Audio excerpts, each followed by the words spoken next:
नए बंगाल की क्रांति का बिगुल बज गया है। सबका हिसाब लिया जाएगा।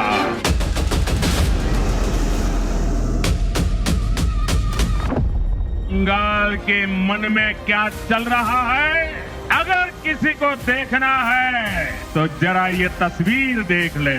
ये अद्भुत दृश्य है।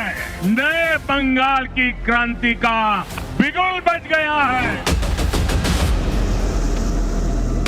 जो डरते हैं वो मरते हैं, जो लड़ते हैं वो कामयाबी होता है। हम डरफूक नहीं है, हम काफिर नहीं है, हम गद्दार नहीं है, हम लड़ने जानता है और जो हमारे साथ लड़ेंगे उसको हम दिखा देगा। ममता दीदी कहती है आज के दिन पे, कहती है खेला हो बे,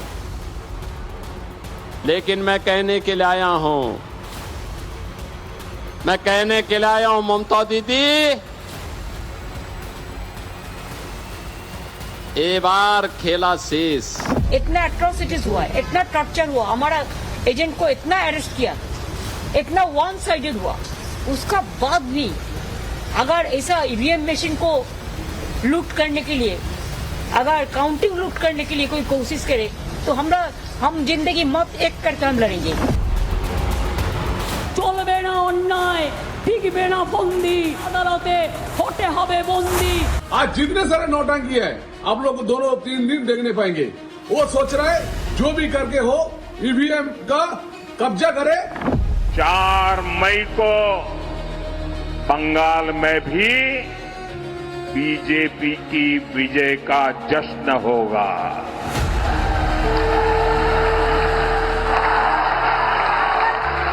मिठाई भी बटेगी और जालमुरी भी बांटी जाएगी।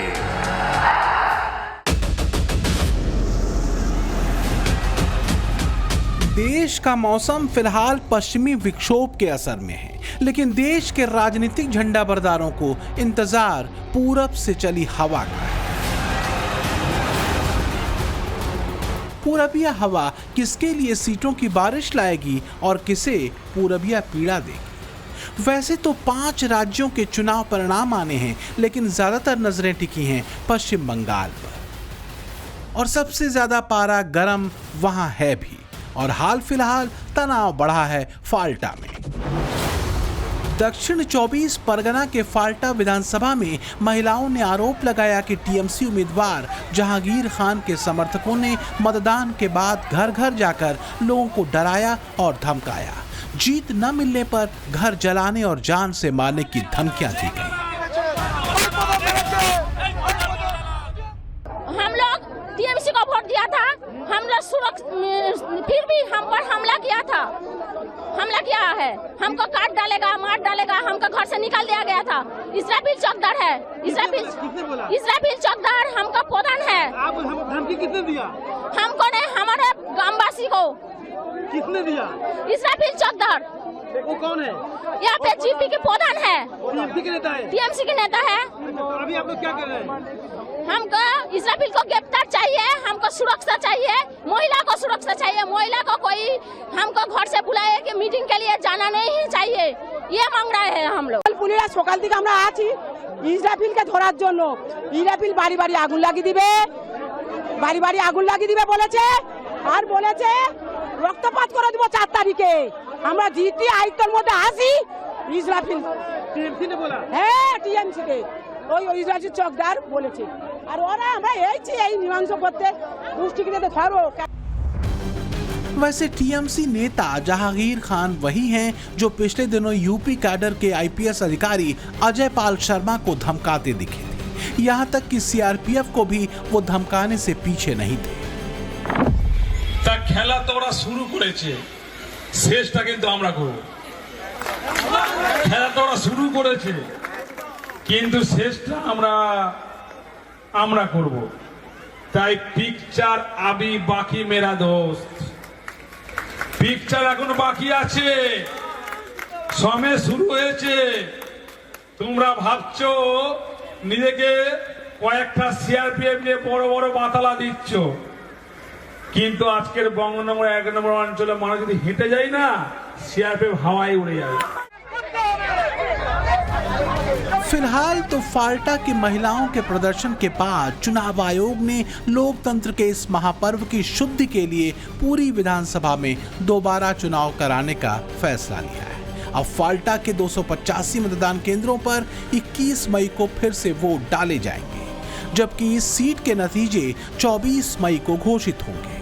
लेकिन चुनाव आयोग के फैसले से टीएमसी महासचिव और ममता बनर्जी के भतीजे अभिषेक बनर्जी भड़क गए। बात बंगाल बनाम गुजरात तक लेकर चले गए और दिल्ली को सीधी चुनौती दे दी। उन्होंने लिखा, तुम्हारे बंगाल विरोधी गुजराती गैंग और उनके साथी ज्ञानेश कुमार मेरी डायमंड हार्बर मॉडल का कुछ भी नहीं बिगाड़ सकते। चाहे 10 जन भी लग जाए, जो कुछ भी करना है पूरी ताकत लगा लो। मैं भारत सरकार को चुनौती देता हूं, फाल्टा आकर मुकाबला करो, दिल्ली से अपने गॉडफादर को भेजो, अगर हिम्मत है तो फाल्टा में चुनाव लड़कर दिखाओ। सवाल है कि ये तड़कना भड़कना क्या कहता है? क्या ये बदले मौसम का असर है या सत्ता के बदल जाने के डर से उपजी बेचैनी? लेकिन सच ये है कि ऐसी बेचैनियां टीएमसी के खेमे में ज्यादा दिख रही हैं।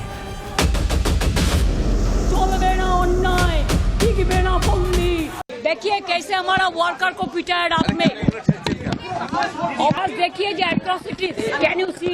एक क्या गुंडाराज चल रहा है, देश को बेच दिया। ऐसे वोट कभी होता है? ऐसे कभी वोट नहीं होता है। वोट शांति से होता है, लोकतंत्र डेमोक्रेसी का फेस्टिवल होता है। Intention is very clear that BJP wants that forcefully to rig the election. But our workers and people are ready to die, but they will not leave the place. A home minister being a gunda. He's a gunda. He's a jalla.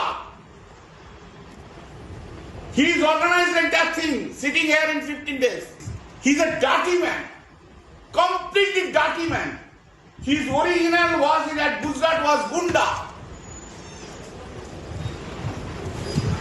Gunda में is in his blood. बिल्ली है, बिल्ली हो। Police लेके hero सज रहा है। आ जाइए इधर। कितना आप आइए अमित शाह। कम है। कितना आदमी को आप झुलाएंगे आप देखते हैं। विदाउट पुलिस आपको झुला के रख देंगे इधर। आइए आप हमको झुलाने के लिए। देखिए हिम्मत है तो आइए। एक कवट, गुंडा कवट। नरेंद्र, आपने अनाउंस किया था बंगाल की सभी 294 सीट्स पर आप ही कैंडिडेट है। बड़ी बड़ी बात छोड़िए, ये चैलेंज स्वीकार कीजिए। 4 मई को जब ममता बनर्जी और टीएमसी बंगाल जीतेंगे, प्रधानमंत्री पद से रेजिग्नेशन दीजिए। है दम? तो क्या बंगाल के भीतर वास्तव में मोदी 3.0 की असली अग्नि परीक्षा है? क्या बंगाल का चुनाव ब्रांड मोदी के असर का पैरामीटर बन चुका है? आखिर क्यों ममता बनर्जी और उनके नेताओं ने बंगाल के विधानसभा चुनावों को मोदी शाह से जोड़ रखा है? और सबसे बड़ी बात, 4 मई को आखिर होने क्या वाला है? बंगाल के मन में क्या चल रहा है? अगर किसी को देखना है तो जरा ये तस्वीर देख ले। ये अद्भुत दृश्य है, नए बंगाल की क्रांति का बिगुल बन गया है। टीएमसी सरकार के जाने का काउंटडाउन शुरू हो चुका है।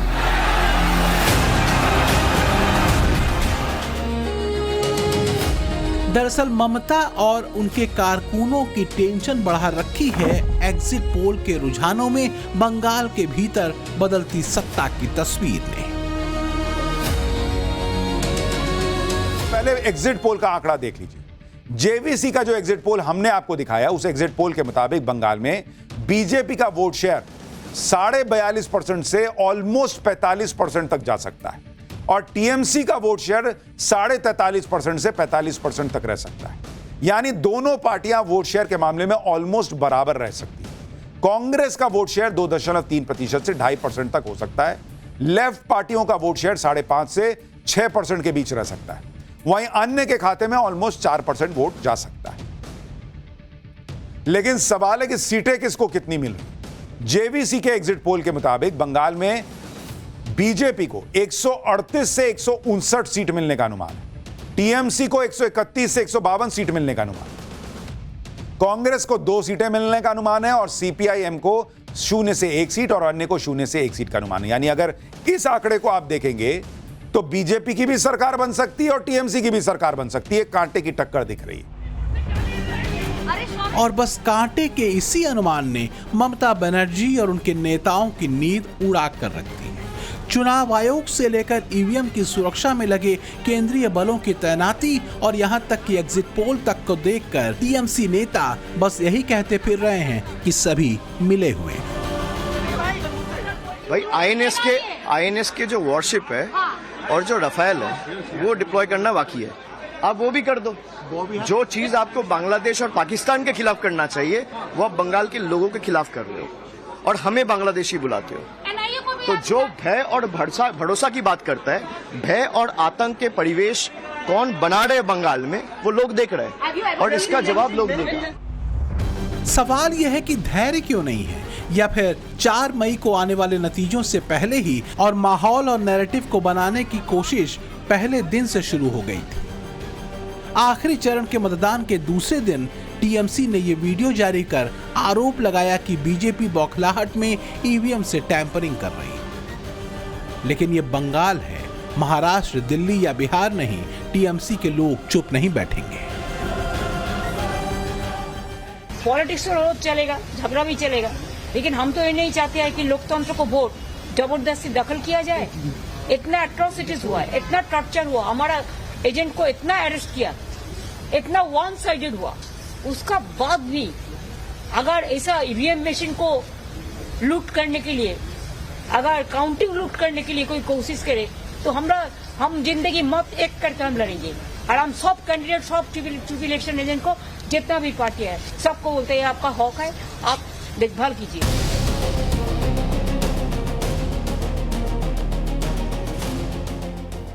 एग्जिट पोल के नतीजों के सामने आने के बाद से ममता बनर्जी, उनके नेता और कार्यकर्ता ये नैरेटिव सेट करने में लगे हैं कि ईवीएम टैंपरिंग की जा सकती है। बीजेपी कहती है कि ममता की ये बेचैनी भी इशारा कर रही है कि उन्हें अपनी जमीन खिसकती समझ में आ रही है। नंदीग्राम और भवानीपुर से ममता के खिलाफ चुनाव लड़ रहे बीजेपी नेता शुभेंदु अधिकारी कह रहे हैं कि ममता इतनी बेचैन कभी नहीं दिखी जितनी अभी है। उन्होंने कभी सुबह 7, साढ़े 7 बजे से चुनाव का दिन घर से नहीं निकलता। दिस इज पहली बार। उन्होंने 7-8 बार एमपी चुनाव लड़ा, 3 बार 11, 16, 4 बार असेंबली चुनाव लड़ा। तो उनका जो स्वाभाविक आचरण है उसमें तो बहुत फर्क पड़ रहा है।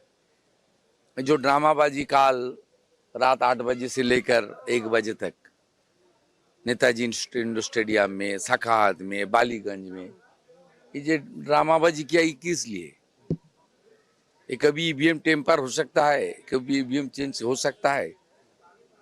उसमें नंबर है, वीवीपैट है, उसका पूरा सिस्टम होता है।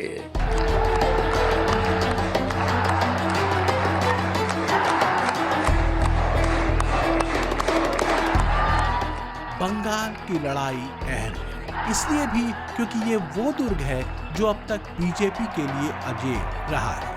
हालांकि 2024 के लोकसभा चुनावों में बीजेपी को बंगाल में 6 सीटों का नुकसान हुआ था, पर इस बार के विधानसभा चुनावों में तमाम एग्जिट पोल मोदी मैजिक के असर और बीजेपी की लहर दोनों के चलने के संकेत दे रहे हैं। पीपुल्स पल्स के पोल को छोड़कर पी मार्क, मेट्राइज, पोल डायरी और चाणक्य स्ट्रेटजीज ने अपने सर्वे में बंगाल में सत्ता बदलाव वाले रुझान दिए हैं। पी मार्क ने 150 से 175 सीटें दी हैं, मेट्राइज ने 146 से 161 सीटें बीजेपी को दी हैं, पोल डायरी ने 142 से 171 सीटें, तो वहीं चाणक्य स्ट्रेटेजीज ने 150 से 160 सीटें बीजेपी को दी। 4 मई को बंगाल में भी बीजेपी की विजय का जश्न होगा।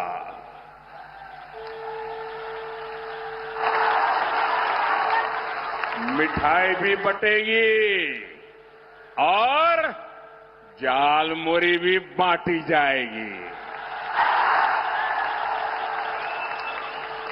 वैसे मैंने सुना है कि जालमुरी ने भी कुछ लोगों को जन्नाटेदार झटका दिया है।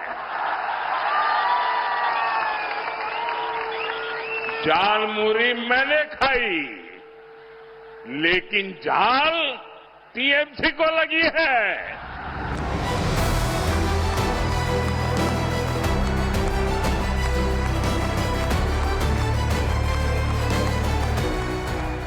अगर वाकई एग्जिट पोल के नतीजे 4 मई को बंगाल के फाइनल जनादेश में बदलते हैं तो यकीनन ये बीजेपी के लिए बड़ी और ऐतिहासिक जीत होगी, क्योंकि बंगाल विजय के साथ एक और गैर हिंदी भाषी क्षेत्र बीजेपी के दुर्ग में बदल जाएगा। उससे भी बड़ा होगा बंगाल से निकला संदेश, जो वोट बैंक के तुष्टीकरण और जातीय खांचे वाली राजनीति से ऊपर हिंदुत्व की लहर का होगा।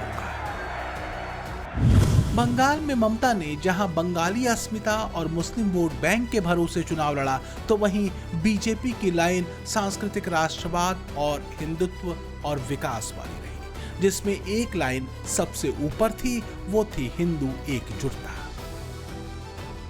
क्योंकि बीजेपी ममता बनर्जी पर मुस्लिम तुष्टीकरण और खासकर बांग्लादेशी घुसपैठियों के संरक्षण का आरोप लगाती रही है। आज इसी धरती से मैं पश्चिम बंगाल को 6 गारंटियां देता हूं। मोदी की पहली गारंटी, बीजेपी सरकार भय की जगह भरोसा कायम करेगी। मोदी की दूसरी गारंटी, बीजेपी सरकार में सरकारी सिस्टम जनता की सेवा के लिए जवाबदेह होगा। मोदी की तीसरी गारंटी, हर घोटाले, हर करप्शन और बेटियों के साथ हुए हर अन्याय, हर रेप केस की फाइलें खुलेगी। मोदी की चौथी गारंटी, टीएमसी के राज में जिसने भी करप्शन किया है उसकी जगह जेल में होगी। मोदी की 5वीं गारंटी, जो शरणार्थी हैं उन्हें संविधान के तहत हर हक मिलेगा, लेकिन जो घुसपैठिए हैं उनको खदेड़ा जाएगा।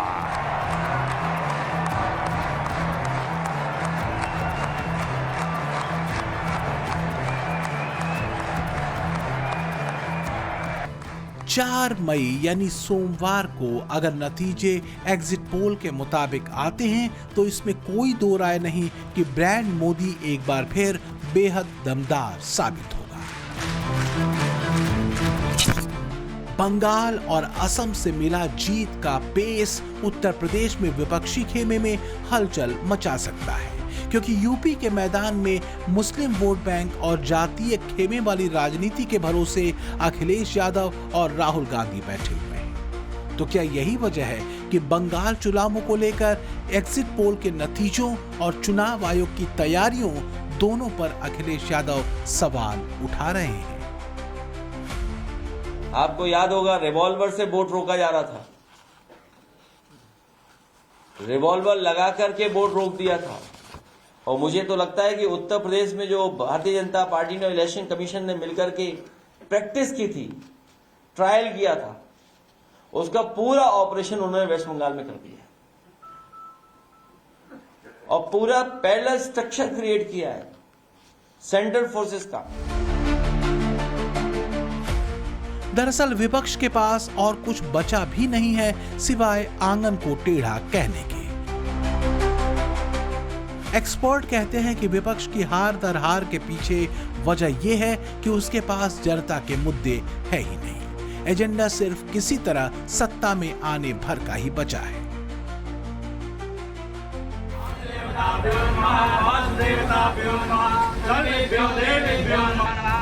हालांकि जीत के दावे तो पांचों राज्यों में बीजेपी कर चुकी है, लेकिन बंगाल, असम के नतीजों को लेकर बीजेपी ज्यादा आश्वस्त है। एग्जिट पोल के रुझान भी बीजेपी की अपेक्षाओं के मुताबिक ही हैं। बंगाल विजय को लेकर बीजेपी कार्यकर्ताओं ने काशी में पूजन हवन भी शुरू कर दिया है। इधर अखिलेश बंगाल चुनाव परिणामों की पूर्व दोपहरी में ट्वीट करने में व्यस्त है। वो लंबा चौड़ा पोस्ट लिखते हैं, मजमून ये कि भाजपा झूठ की सोन बपड़ी है जो एक झूठ की परत पर दूसरे झूठ की परत चढ़ाती है। बंगाल के फाल्टा निर्वाचन क्षेत्र में दोबारा चुनाव कराने का फैसला बता रहा है कि भाजपा अपनी बेहद शर्मनाक हार से चेहरा छुपाने के लिए बहाने ढूंढ रही है। चुनाव आयोग ने मीडिया रिपोर्ट और टीवी प्रसारणों के आधार पर यह निर्णय लिया है।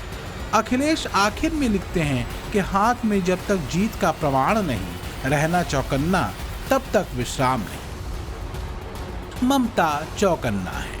ममता के कारकुन पूरे तेवर के साथ अलर्ट है, लेकिन सब के सब बेचैन ज्यादा है। इस बार के चुनाव में हर उस मुद्दे को ममता ने आजमाया जो बंगाली संस्कृति और अस्मिता से जुड़ा था। यहाँ तक कि ममता बनर्जी ने मांस मछली को भी चुनावी मुद्दा बना दिया। नैरेटिव ये गढ़ा कि जैसे बिहार में बीजेपी मांस मछली को खुले में बिकने से रोक रही है, वैसे ही वो बंगाल में भी करेगी। ममता बनर्जी मंचों से ये कहती फिरती रही कि बीजेपी को वोट देने का मतलब मांस मच्छी से हाथ गंवाना और बंगाली भाषा से दूरी है। और मजे के बाद बीजेपी नेताओं ने उनको जवाब भी दिया। बीजेपी के ভোট দেওয়ার মানে ডিম খাওয়া বন্ধ, মাছ খাওয়া বন্ধ, মাংস খাওয়া বন্ধ, বাংলা ভাষায় কথা বলা বন্ধ, কারণ ওরা হচ্ছে অন্ধ। इसीलिए ममता दीदी को बोलता हूँ कि देखो, मैं भी एक मुख्यमंत्री हूँ, आप भी एक मुख्यमंत्री हैं, दोनों हम लोग एक साथ एक टेबल में मांस खाने का कंपटीशन करेगा, ठीक है ना? और ममता दीदी से मैं 2 केजी ज्यादा मांस खा जाऊंगा, कोई चिंता नहीं करना है। हम लोग बहुत सारा और मछली बिहार का, यूपी का, अनगिनत राज्यों का, जहां जहां एनडीए की सरकार है, भाजपा की, वहां की भी मछलियां ला रहे हैं। यहां कुएं में डालेंगे, यहां के तालाब में डालेंगे। जितना 4 मई के बाद 4 गुना ज्यादा मछली खाओ, कोई रोक नहीं है। सब झूठ फैलाया गया टीएमसी द्वारा। आप लोग 4 मई के बाद 4 गुना और मछली, भांत भांत की मछली हम लोग हर राज्य से लाके यहाँ के सबके कुएं पोखरा में डालेंगे। इस बार ममता इसलिए भी ज्यादा बेचैन हैं क्योंकि कई बातें तर्क सम्मत तरीके से होती दिखी हैं। जो नैरेटिव वो सेट करती रहीं, उसके ठीक उलट। जैसे ममता ने केंद्रीय बलों की मौजूदगी पर सवाल उठाए। सच ये है कि इस बार बंगाल चुनाव में एक भी मौत नहीं हुई। ममता ने केंद्रीय बलों पर डराने और धमकाने का आरोप लगाया। सच ये है कि शांतिपूर्ण मतदान हुआ और कोई भी बड़ी हिंसा या बमबारी पूरे बंगाल चुनाव में नहीं हुई। अगर 2021 के बंगाल विधानसभा चुनावों को देखें तो उस समय 300 हिंसक घटनाएं हुई थीं और इस पूरी हिंसा में 58 लोगों की मौत हुई थी। 2021 में विधानसभा चुनाव के नतीजों के बाद ज्यादातर हिंसा बढ़ी, लेकिन इस बार नतीजों के बाद 2 महीने तक सुरक्षा बल बंगाल में रहेंगे। 29 तारीख को बेखौफ होकर मत डालने चाहिए। नीडी के गुंडों की चिंता मत करिए। चुनाव आयोग ने चप्पे चप्पे पर सीआरपीएफ बिठाई और आज मैं बोलकर जाता हूं, चुनाव के बाद भाजपा सरकार आनी है, फिर भी 60 दिन तक सीआरपीएफ यही रहने वाली है। मजे की बात देखिए कि शांतिपूर्ण और बिना हिंसा के हुए मतदान पर कई विपक्षी नेताओं के पेट में मरोड़ उठी। उन्होंने सवाल निष्पक्षता पर तो उठाए ही, मोदी शाह विरोध में वो यहाँ तक कहने से भी नहीं कतराए कि पैरामिलिट्री और पुलिस के बड़े अधिकारी उम्मीदवारों को आतंकित कर रहे हैं। ये एक प्रकार का टेररिज्म है जो पश्चिम बंगाल में चल रहा है। 2.5 लाख से ऊपर पैरामिलिट्री फोर्स, उससे भी ज़्यादा हर राज्य से ऐसे अधिकारियों को यहाँ लाया है जो अपने आप को एनकाउंटर स्पेशलिस्ट मानते हैं। ऐसे अधिकारी लाकर मतदाताओं को, उम्मीदवारों को टेरराइज कर रहे हैं। संजय राउत और शिवसेना उद्धव को महाराष्ट्र ने ठेंगा क्यों दिखा दिया, इसे आप संजय के इस बयान से समझ सकते हैं, जिन्हें शांतिपूर्ण चुनाव कराने वाले केंद्रीय बल के जवान आतंकित करते हुए दिखते हैं, जबकि टीएमसी नेताओं की धमकियों और चुनाव परिणामों के बाद देख लेने के तेवर लोकतंत्र के पर्व में गूंजने वाले मंत्र लगते हैं। 7 তারিখে তৃণমূল আরামবাগ জিতুক বা হারুক, আমরা গতবারও আরামবাগ হেরেছিলাম, গোঘাট হেরেছিলাম, খানাকুল হেরেছিলাম, পুরসুরা হেরেছিলাম, কিন্তু উদারতা পার পেয়ে গেছিলে। এবার আমি নিজে দায়িত্বে থাকব। 4 তারিখ 12টার পরে কোন জল্লাদের কত ক্ষমতা আর কার দিল্লির বাবা কাকে বাঁচাতে আসে আমি 4 তারিখ দেখব। दुर्भाग्य ये कि जिन सुरक्षा बलों और जवानों की मुस्तैदी ने बंगाल चुनावों को इस बार रक्त रंजित नहीं होने दिया, जिन जवानों ने बंगाल चुनावों में एक भी लाश नहीं गिरने दी, जो जवान लोकतंत्र की रक्षा में दिन रात डटे रहे, उनका मखौल उड़ाने से भी विपक्षी नेता नहीं कतराए। यहाँ तक कि चुनाव आयोग को ऐसी अभेद्य व्यवस्था करने को लेकर भी बधाई देने के बजाय उनकी मंशा और व्यवस्था को ही कटघरे में विपक्षी दलों ने खड़ा किया। क्या ये आसन्न हार की हताशा का नतीजा था? पहलगांव में ये सीआरपीएफ का डीजी इतना सब आर्म्स एमुनेशन कहाँ था? तब तो इतने हमारे भाई को प्राण देना नहीं पड़ता। सब जो है सब पूरा फोर्स यहाँ पर थी, और ये सब इलाका में ज्यादातर कहीं पर कभी ईटा भी नहीं चला, बम गोली तो छोड़ दिए, ईटा कभी नहीं चला। और पहली बार 2 आदमी बैठो, रास्ता से हटा रहा, ऑर्डिनरी आदमी को उसको लाठीचार्ज कर रहा, ये एक्सेस जो हो रहा ना, ये खराब है। ये बीजेपी का एक स्टाइल है, डराओ, डर दिखाओ, जैसा गब्बर सिंह का स्टाइल था ना, गब्बर।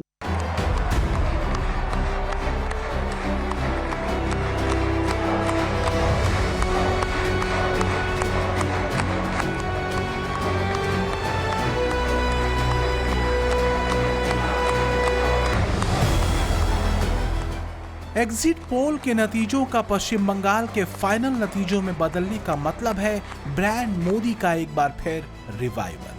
मोदी 3.0 के कामकाज और उस पर जनता के विश्वास पर मुहर। लेकिन जो सबसे बड़ी लाइन होगी वो होगी हिंदुओं में संगठन की चेतना का उभार।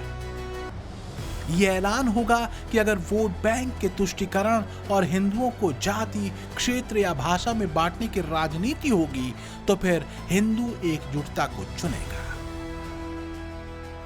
बंगाल में टीएमसी सरकार घुसपैठियों के बचाव में लगी है, इसलिए ये तृणमूल वाले एसआईआर का विरोध कर रहे हैं ताकि घुसपैठियों की पहचान न हो सके। उल्टा टीएमसी सीएए को रद्द करने की धमकी दे रही है, यानी जिन शरणार्थी हिंदुओं को नागरिकता मिली है, ये उनकी नागरिकता छीनेंगे। और वो नागरिकता ये किसको देंगे? अवैध घुसपैठियों को, क्योंकि इन घुसपैठियों को टीएमसी अपना वोट बैंक मानती है। चलिए चलिए।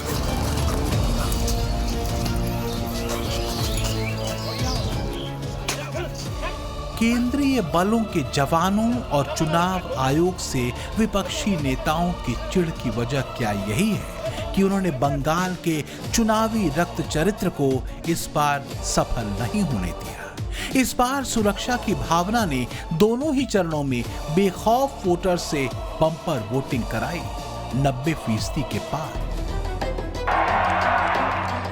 कल के नतीजे वास्तव में मोदी 3.0 की अग्नि परीक्षा के बजाय विपक्षी प्रोपेगेंडा को जवाब होंगे। जो भी होगा देश की राजनीति की दिशा तय करने वाला होगा। Bureau report, times now, Navbharat.